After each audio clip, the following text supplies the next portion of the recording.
Hi, Deb Tucker here, Studio 180 Design. One of the questions that I get asked most often when it involves my rapid fire Lemoyne star ruler is, what do I do with the other end of the ruler? Those of you who've tried the ruler, you know that the primary focus of the tool involves the lines that meet down here at the pointy end of the ruler. Now, when I designed this ruler, that was also my primary focus. I had a couple of choices. I could have just chopped that ruler off right straight across the top and made a flat end, but what I decided to do was to extend it a little bit longer, make the tool a little easier to handle, but to take the opportunity to put diamond shapes on the end of that ruler so that I could, in the future, use that end of the ruler to do fussy cutting. The back of the set of instructions gives you a little thumbnail about how do I do fussy cutting. What I want to do in this video is simply broaden the instructions that you see on the back of the tool. So today we're going to talk about fussy cutting with the Lemoyne star. What you're going to see here, these are a couple of examples of fussy cut Lemoyne stars.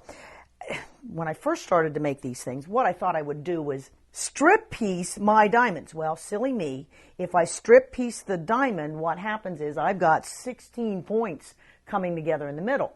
So to eliminate that, I thought, well, how about if I simply find a striped fabric? Take the striped fabric and cut my diamonds from that. So that was the first opportunity that I used that at the end of that ruler to create my fussy cut diamonds for this particular block. What I'd like to do is take a minute and show you how that happens. Look for a striped fabric to end up with this technique that is broad and simple. And what I'm going to do, looking at the back end of my ruler, is to determine the size that I need or want to work with. Sometimes the width of your stripe will limit the size of the diamond that you're going to make. This is a 6-inch block, and for 6-inch blocks, my instructions tell me to cut my diamond strips 2 inches. Well, that's my key. That 2-inch increment is the size that I'm going to use when I do the fussy cutting of the diamond shape. So locating my striped fabric on the blunt end of the ruler, I'm going to locate the lines that are the 2. This is going to give me a diamond that is 2 inches along the edges. I'm going to take those points that are associated with the 2 and I'm going to locate them right on the strips. Use my cutter, cut up, cut across. Take this away, and what you can see is I've got the first 2 sides of a diamond shape.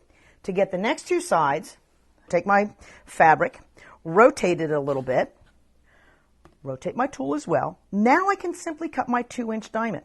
I'm going to put those same 2-inch lines here. I see a little bit of the white right there, but that's not an issue because that's going to be taken in the seam allowances. So the tip is there, the tip is there. The edges of the ruler are along the edges that I just trimmed. And when I cut and cut, what I'll have is a diamond that I can be able to use to create my fussy cut Lemoyne star. And it's not going to be any more difficult than every other Lemoyne star because I'm simply putting 8 points together. So that's how I use the striped fabric to do the fussy cutting and the end of the ruler. Sometimes, again, I mentioned the width of the strip is going to limit the size that you can make. My green and white strip is much narrower than my yellow and white strip. The yellow and white strip I can probably make Lemoyne stars up to and including about 7 inches. But because the width of this one is so narrow, I'm going to be limited to probably 3 or 4 inch Lemoyne star blocks because the width is narrow. So keep your eyes open. See if you can find some interesting broad striped fabric out there, and you'll be able to amaze your friends with the things you can do. Now, after I played with the simple fabric, what I decided to do was to play with a striped fabric that has a little bit more going on with it. Some of the blocks that I've made from that particular fabric look like this. These all have the same basic idea. What you see is a strong stripe element radiating out from the center of the diamond to the tip of the diamond. In order to be able to cut a diamond shape that looks like that. Let me bring the fabric back into play here. What I would do is pick a particular stripe section of the fabric. And in this case, I'm going to pick a stripe that has a bunch of little dots on it. I'm going to cut the nice big diamond shape, the 3 1/4 inch for this one. So what I'm going to do is I'm going to look at my 3 1/4 inch shape.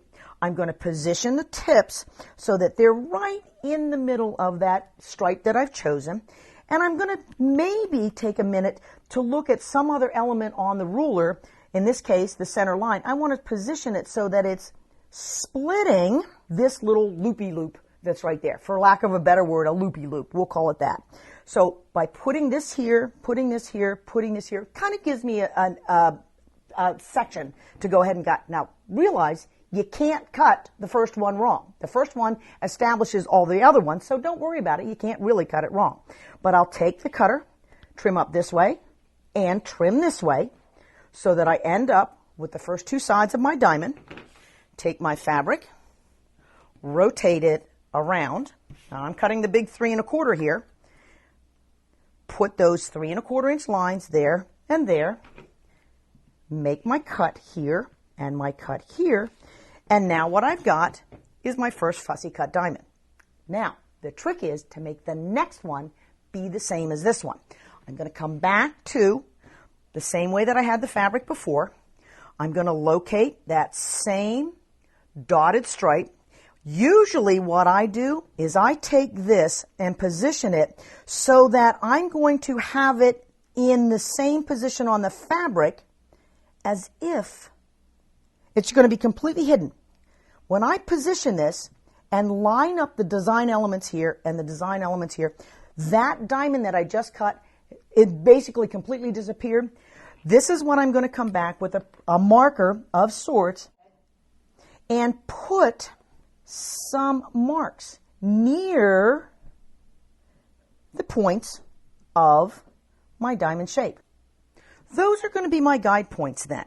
And I can take my ruler, position it in the same orientation, looking at, making sure the points are right in the middle of the line that I've chosen, making another look at this, and trying to cut the next diamond exactly the same as the diamond that I cut before. When I rotate this around, put the tool in the same direction, put those 3 1/4 inch guidelines there and there, trim and trim. What I'm going to have is a diamond number 2 that looks exactly like diamond number 1 with all these little design elements here, these little design elements here in exactly the same position. Now you can see why they call it fussy cutting. It takes a little time, but boy, the end results are so much fun. So what you see here with those stripes going out from the middle, that's what we used to create blocks that look like this with the stripes coming out from the middle. To create blocks that give you a different look, I look at this as a spinning look. What I have is not a design element that goes from point to point, but I followed a stripe along one edge of the diamond shape. Let me show you just a minute how I cut that. I'm going to bring the fabric back. I'm going to flip it over. I'm going to go to another section of the fabric so you can see what I'm doing with this. Instead of orienting my ruler this way to cut with a line along from tip to tip, I simply tip my ruler so that one of the edges of my diamond are going to line up parallel to one of the lines on the fabric. And I would cut here and here, turn it around and cut here and here. Or you can simply rotate it and cut it this way as well. You've got those two options. Either this line should be parallel to your strip, or this line should be parallel to your strip. Either of those cutting directions will give you blocks that have that spinning effect. Now, once you've cut your diamonds, you do have some other options that you can apply. One of these, this is that same one that we talked about earlier, where the design element goes from tip to tip, so it was cut longwise on the fabric. But what you'll notice on these diamonds, every one of these diamonds has a light half and a dark half. There's a dark half on this side, and there's a light half on this side. The dark half is always on the same side of the diamond. I can take something that has that same dark light side, but take every other diamond and simply rotate it. So this one, the dark is on the left, but this diamond, I simply rotated it in a piece before I constructed and put the dark there. So I end up with these mirror image units. Again, it's just an opportunity to play with the striped fabric or the fussy cut diamonds that you've created. One of the other blocks that I made from this particular fabric has diamonds that have stripes going across this way. To be able to cut that, again, I'm going to come back to my sample fabric here, and let's lay it out how we had it laid out before. To be able to cut something that looks like this, I'm going to put the diamonds not lengthwise and not parallel to a line. I'm going to rotate and cut my diamonds so they're going this way. That's going to give me stripes that cut across the diamonds so that when I put it together, I'm going to end up with this type of effect. Something else you can do. Instead of cutting all 8 of your diamonds exactly the same, what you can do is I cut 4 of these diamonds from the same fabric, and then I cut the 4 alternating ones from a similar stripe, but the design element on the inside is different. Again, neither one is right or wrong. These are just opportunities for you to play with your Lemoyne Star Ruler and some pretty striped fabric and end up with some great end results. Now, do you have to use a striped fabric? Not always.